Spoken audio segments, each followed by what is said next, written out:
Саламатсыздар ма балалар? Біз математика сабағының бірінші сабағын өтеміз балалар бүгін. Екі таңбалы сандардың құрылуы және ондықтармен санауды үйренесіңдер. Балалар, бірінші тапсырмамыз натурал сандар қатары дегеніміз не? Бірінші сыныпта алған білімімізді тексеріп көрейікші. Натурал сандар дегеніміз өз суретімен орналасқан барлық натурал сандар жиыны. Яғни ағылшынша n әрпімен белгіленіп, бірден бастап барлық сандар жиынын айтады екенбіз.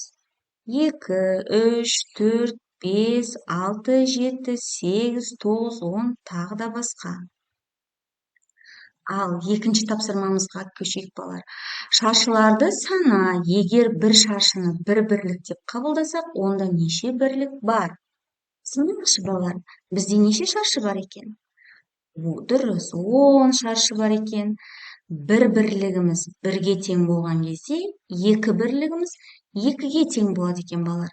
Дәл сол сияқты 3 бірлік 3-ке, 4 бірлік 4-ке, 5 бірлік 5-ке, 7 бірлік 7-ге, 8 бірлік 8-ге, 9 бірлік 9-ға, 10 бірлік 10-ға тең болады екен балалар. Ондықтармен және бірліктермен сана. Бір ондық қосу бір бірлік бізде 11 болады екен балалар, Шаршымыз 10 шаршы бар және 1 шаршы бар. Яғни қосамыз. Бұл бізде қалай жазылады? Бір ондық қосу бір бірлік тең 11 және 10 қосу 1 тең 11. Дәл сол сияқты астындағы шаршылар санаймыз. Бір ондық қосылған 2 бірлік тең 12 болған жағдайда 10 қосылған 2 тең 12-ге тең болады балалар. Шаршыларды ондықтармен сана. Бізде мұнда 1 ондық, 2 ондық, 3 ондық, 4 ондық, 5 ондық, 6 ондыққа дейін берген екен. Балалар, 1 ондығымыз 10, 2 ондығымыз 20, 3 ондығымыз 30, дәл сол сияқты 4 ондығымыз 40, 5 ондығымыз 50, 6 ондығымыз 60-ға тең болады. Ал балалар, үшінші тапсырманы орындайықшы. Сандарды ата және жаз. Сендерге үлгі берген 3 ондық 8 бірлік, яғни 38-ге тең. Ал енді тапсырманы орындайықшы балалар. 5 ондық 6 бірлік, әрине 56-ға тең болады. 6 ондық 9 бірлік, дұрыс, 69-ға тең болады. 9 ондық 7 бірлік 97-ге тең. 7 ондық 8 бірлік 78-ге тең болады. 8 ондық 5 бірлік 85-ге тең. 41 бірлік 4 ондық 1 бірлікке тең болады. Жақсы балалар. Екі таңбалы сандар ондықтар деп аталады, балалар. Екі таңбалы сандар ондықтар, яғни екінші разрядтың бірлігі мен бірліктерден, яғни бірінші разрядтың бірлігінен тұрады. Есімізде сақтаймыз. Екі таңбалы сандарды солдан оңға қарай оқиды екенбіз. Алдымен санның ондықтарын, содан кейін барлық бірліктерін оқимыз, балалар, есте сақтаймыз. Балалар, 4-ші тапсырманы орындайықшы. Әр суреттегі заттарды санаңдар. Неше ондық және неше бірлік бар? Ал кеттік, кітаптарды санайықшы. Бірінші суретте балалар 12 кітап бар. Яғни ол 1 ондық және 2 бірлікке тең. Екінші суретке қараймыз. 33 қарандаш бар екен. 33 бізде 3 ондыққа және 3 бірлікке тең. Ал балалар, 5-ші тапсырманы орындаймыз.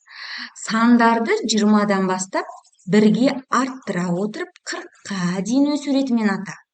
Яғни бірге арттырамыз деген бір сан қосамыз. Бір бірлік қосып отырамыз. 20, 21, 22, 23, 24 сияқты 40-қа дейін. Ал екінші тапсырмамыз. Сандарды 30-дан бастап бірге кеміте отырып 10-ға дейін кему ретімен атау керек. Қараңдаршы, кему реті дегеніміз біз бір санды шегеріп отырамыз, 30, 29, 28, 27, 26, 25, осылай 10-ға дейін кему ретімен жазып шығамыз. Балалар, 50-ден 60-қа дейін тура санай отырып жазайықшы. 50, 51, 52, 53, қарай 60-қа дейін жазамыз. 40-тан 30-ға дейін сандарды кері ретпен атаймыз. Ал кеттік. 40, 39, 38, 37, 36, осылай 30-ға дейін жазып шығамыз. Балалар, ойланайықшы, 100-ге дейін неше екі таңбалы сан бар? Дұрыс, 100-ге дейін 90 сан бар. Бірінші жүздікте неше натурал сан бар? Бірінші жүздік дегеніміз балалар, бірден бастап 100-ге дейінгі натурал сандар. Яғни бірінші жүздікте 100 натурал сан бар екен. Ал балалар, ойлан тапсырмасын орындайық. Сандарды атаймыз.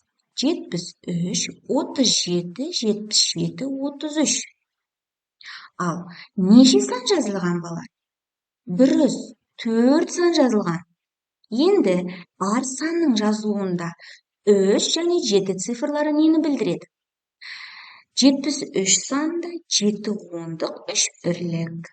37 санды 3 ондық 7 бірлік. 77 санды 7 ондық 7 бірлік. 33 санды 3 ондық 3 бірлік. Санның жазылуында әрбір цифр белгілі бір орынға, яғни позицияға. Оны разряд дейміз балалар. Балалар, біздің арнамызға жазылыңыздар.